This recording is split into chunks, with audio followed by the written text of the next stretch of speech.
पृथ्वी को कौन घुमाएगा? किससे घूम रही पृथ्वी? लॉजिक दो कुछ। कहां से घूम रही पृथ्वी? किसके कारण से घूम रही? कौन घुमाने वाला है? कुछ बताओ तो। हवा घुमा रही है? कौन घुमा रहा है? हवा का घूमना है तो फिर हवा तो हमेशा अपनी डायरेक्शन बदलती रहती है। कभी पूरब से हवा चलती, कभी उत्तर से हवा चलती, तो कभी पृथ्वी इधर घूमेगी, कभी उधर घूमनी चाहिए। क्या घूमता है? कौन घुमाता है?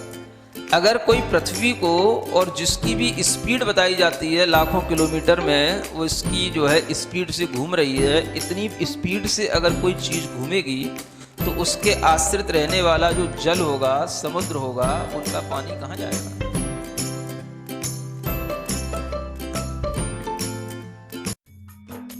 इस कार्यक्रम के पुण्यार्जक हैं गुरु भक्त परिवार, दिल्ली।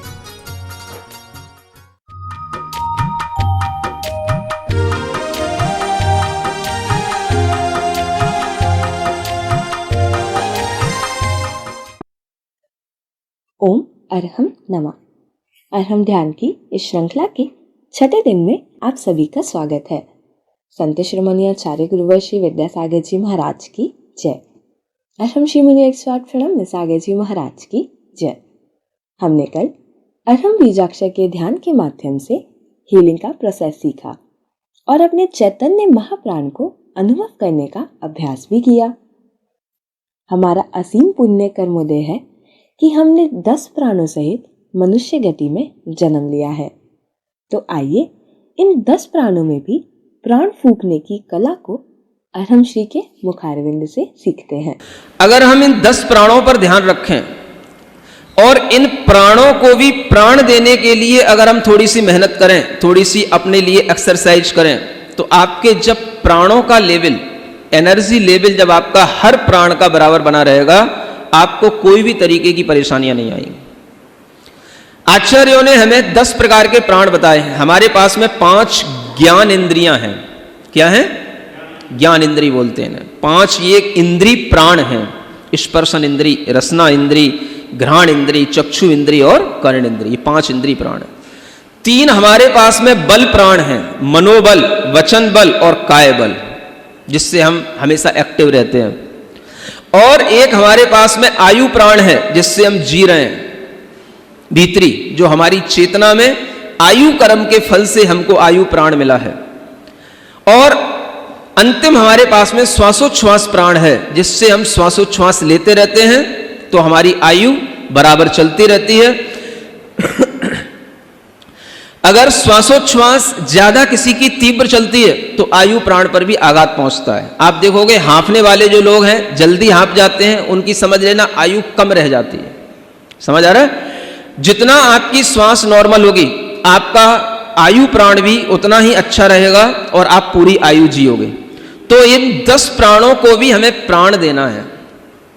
आचार्य कहते हैं इन प्राणों को समझो, प्राण जिनसे जीवन चल रहा है, और इन प्राणों को भी यदि हम प्राण देने लग जाएंगे, इन प्राणों में भी यदि हम प्राण भरने लग जाएंगे, तो हमारे ये प्राण जीवन भर अच्छे ढंग से चलते रहेंगे। प्राणों के अंदर ये प्राण भरने की प्रक्रिया आपको बताना है। पहले हमें ध्यान रखना है कि इन 10 प्राणों में हमें प्राण भरना है। समझ आ रहा है? मतलब प्राणों में प्राण भरने से ही हमारी पूरी बॉडी रिलैक्स होगी और हमें इन प्राणों के माध्यम से ही अपना एक जीवन में भीतर से बाहर तक का पूरा स्तर हमारे अंदर समझ में आएगा कि हमने कितना अपने जीवन का स्तर बढ़ा लिया है। तो आचार्य कहते हैं इन 10 प्राणों के माध्यम से जो हमारा जीवन चल रहा है उस पर भी ध्यान देना है, और अंत में हमारा जो चैतन्य प्राण है उस पर भी हम आपको ध्यान दिलाएंगे, जिस चेतना के होने के कारण से ही, जिस चेतना के कारण से ही हमारे ये 10 प्राण चल रहे हैं, और इसी 10 प्राणों का जो मूल आधार है वो हमारा चैतन्य आत्मा है। हम 10 प्राणों को अपने अंदर कैसे और प्राण से भरें, इसके लिए आपको बता रहा हूं। सबसे पहले हमारा है स्पर्शन इंद्रिय प्राण। याद कर लें, जो हमारे पूरे शरीर में हमें ये सेंसेशन होता है कि मैं किसी भी चीज को टच करता हूं तो मुझे उसकी नॉलेज होती है, इसका नाम है स्पर्शन इंद्रिय प्राण। तो यह स्पर्शन इंद्रिय प्राण भी अगर अपने अंदर बना रहता है तो हमारा शरीर ठीक चलता है। अभी डॉक्टरों ने इन प्राणों की भी खोज करके हमें बताया है कि जिनको कोरोना हो जाता है उन्हें रसना इंद्रिय प्राण में कमी आ जाती है। उन्होंने इसको इस सेंस में बोला है कि उन्हें टेस्ट आना बंद हो जाता है। मैंने जिस चीज का जो टेस्ट है ना वो टेस्ट नहीं आता है। माने ये हो गया रसना इंद्रिय प्राण में डिफेक्ट आ जाना। फिर रसना इंद्रिय प्राण में डिफेक्ट आता है तो उसके लिए थोड़ा सा स्पर्शन इंद्रिय प्राण में भी डिफेक्ट आता है। वो चीजों को जो जैसी हैं, माने गर्म को गर्म महसूस नहीं करना, ठंडे को ठंडा महसूस नहीं करना, ये हमारे स्पर्शन इंद्रिय प्राण का डिफेक्ट है। तो इसको दूर करने के लिए हम सबसे पहले अपने स्पर्शन इंद्रिय प्राण को मजबूत बनाते हैं। आप अपने स्थान पर अच्छे ढंग से बैठें और बैठ करके आंख बंद करें, कमर सीधी रखें, श्वास को गहरा लंबा अपने फेफड़ों में भरें। श्वास को गहरा लंबा अपने फेफड़ों में भरें। महसूस करें पूरे शरीर में वह हमारी ली हुई स्वस्थ ऊर्जा, स्वस्थ श्वास पूरे शरीर में फैल रही है। मेरी स्पर्शन इंद्रिय प्राण सशक्त हो रहा है। फिर से करें, बार बार करें। पूरे शरीर को ध्यान में रखते हुए जो हम श्वास ले रहे हैं वो पूरे शरीर में जाकर के घुल जाती है, फैल जाती है। ब्लड के थ्रू हमारे पूरे शरीर में वह श्वास फैल रही है। स्पर्शन इंद्रिय प्राण मेरा सशक्त है। जब हम श्वास भरें तो ये सोचें मैं अपने स्पर्शन इंद्रिय के लिए पूरी श्वास अपने लंग्स में भर रहा हूं। पूरी श्वास भरें और फिर श्वास को धीमे धीमे छोड़ दें।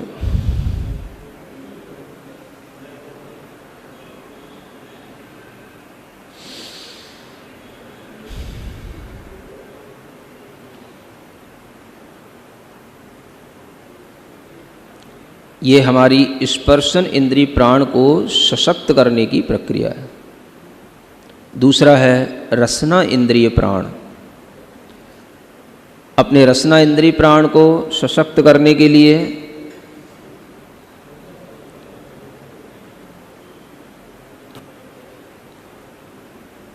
अपने जीभ को थोड़ा सा ओठों के बीच में रखें और श्वास लें।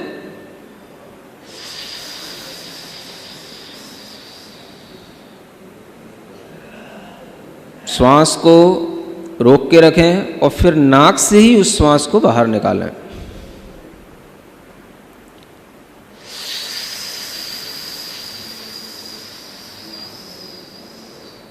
महसूस करें मेरा रसना इंद्रिय प्राण सशक्त है। नाक से श्वास को बाहर निकालें।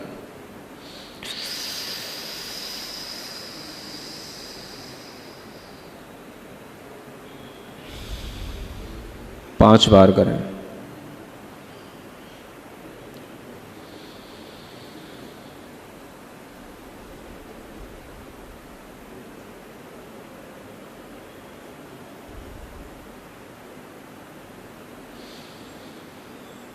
तीसरा, घ्राण इंद्रिय प्राण को सशक्त बनाने के लिए श्वास को अपनी नाक के छिद्रों में ऊपर की ओर ले जाएं। मन प्रसन्न रखें, चेहरे को प्रसन्न रखें। श्वास को थोड़ी देर रोक के रखें, नाक के छिद्रों से ही श्वास छोड़ें, महसूस करते हुए मेरी घ्राण इंद्रिय सशक्त है।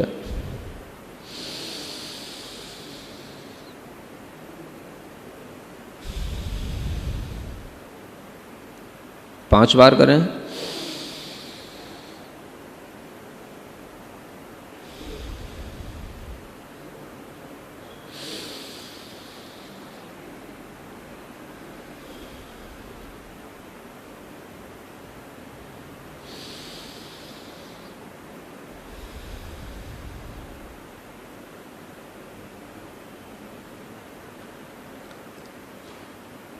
अपनी नेत्र इंद्रिय प्राण को सशक्त बनाए रखने के लिए गहरी लंबी श्वास लें ऊपर की ओर, आँखों के पास तक वह श्वास पहुँचे और अपनी आँखों को नीचे जमीन पर खोल करके टिका करके रखें और ये महसूस करें जो हमने श्वास ली है वो हमारी आँखों से बाहर निकल रही है। महसूस करें मेरा नेत्र इंद्रिय प्राण सशक्त है।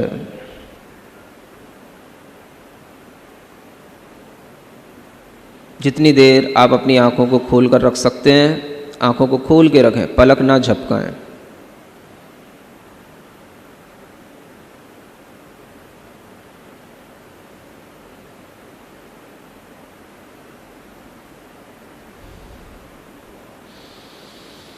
श्वास लेकर महसूस करें कि मैं श्वास को आँखों से हवा बाहर निकाल रहा हूँ।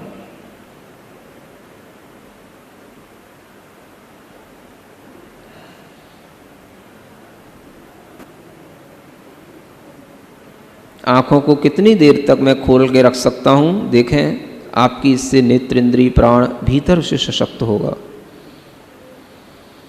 इसी प्राण को सशक्त करने के लिए अपने दोनों हाथों को अपनी आँखों के ऊपर रखें।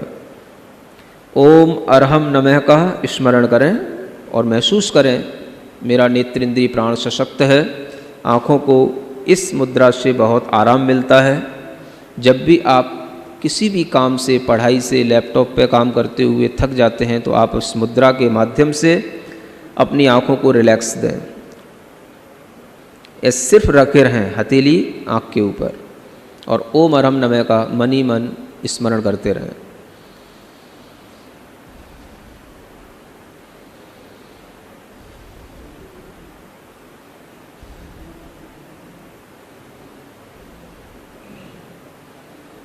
हाथ नीचे करें। कर्ण इंद्रिय प्राण को सशक्त बनाए रखने के लिए अपने श्वास को कान के पास तक पहुंचाने के लिए श्वास भीतर लेंगे और श्वास लेकर के अपनी नथनों को बंद कर लेंगे, मुंह फुला लेंगे। जितनी देर तक मुंह फुलाए रखेंगे भीतर ओम अरहम नमः स्मरण में रखेंगे। धीरे धीरे एकदम से झटके से हाथ हटाएंगे, श्वास छोड़ देंगे। कर्ण इंद्रिय को सशक्त बनाए रखने के लिए फिर से करें 5 बार।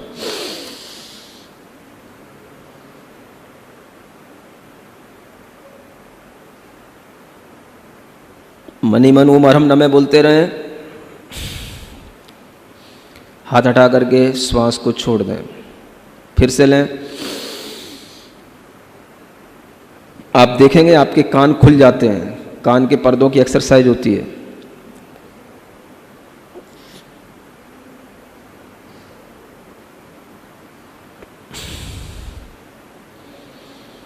फिर से करें 5 बार। अपने कर्ण इंद्रिय को सशक्त बनाए रखने के लिए महसूस करें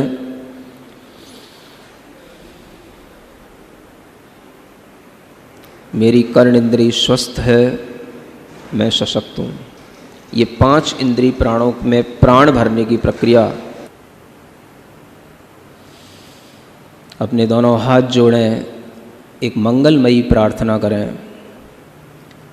मेरे मन में, तेरे मन में, सबके मन में हो। मेरे मन में, तेरे मन में, सबके मन में हो। वैर न होवे, पाप न होवे। वैर न होवे, पाप न होवे। भाव क्षमा का हो, भाव क्षमा का हो। मेरे मन में, तेरे मन में, सबके मन में हो। मेरा मंगल, तेरा मंगल, सबका मंगल हो। मेरा मंगल तेरा मंगल सबका मंगल हो, सबका मंगल हो। अपनी दोनों हथेलियां घिसेंगे, आंखों पर रखेंगे और धीमे धीमे अपनी आंखों को खोलेंगे। ओम अरहम परम शांति। पूरे शरीर में अपने हाथों को टच करेंगे। ओम अरहम परम शांति, ओम अरहम परम शांति। आज हमने पहले 5 प्राण इंद्रिय प्राणों में प्राण डालने का तरीका सीखा। कल हम बाकी के 5 प्राणों को कैसे सशक्त करें उस प्रक्रिया को जानेंगे। आज से हम अपने शरीर को स्वयं स्वस्थ रखने के लिए औषधि का प्रयोग कम करेंगे और स्वयं निरंतर अपने प्राणों को प्राण देंगे, जिससे निरोगी काया का सुख हमें प्राप्त हो सके। ऐसे ही स्वस्थ शरीर हमारे धर्म ध्यान में सहायक बनता है, जिससे हम अपना मनुष्य जन्म सफल बना पाएंगे। कल के ध्यान में हम बाकी के 5 प्राणों को बल देने की प्रक्रिया सीखेंगे। तब तक के लिए सभी को ओम अरहम नमः।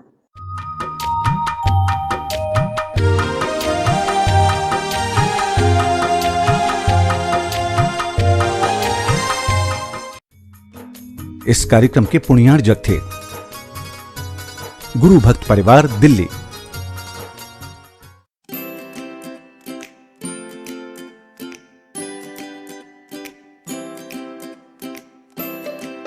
पृथ्वी को कौन घुमाएगा? किससे घूम रही पृथ्वी? लॉजिक दो कुछ। कहां से घूम रही पृथ्वी? किसके कारण से घूम रही? कौन घुमाने वाला है? कुछ बताओ तो।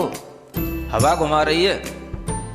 कौन घुमा रहा है? हवा का घूमना है तो फिर हवा तो हमेशा अपनी डायरेक्शन बदलती रहती है। कभी पूरब से हवा चलती, कभी उत्तर से हवा चलती, तो कभी पृथ्वी इधर घूमेगी, कभी उधर घूमनी चाहिए। क्या घूमता है?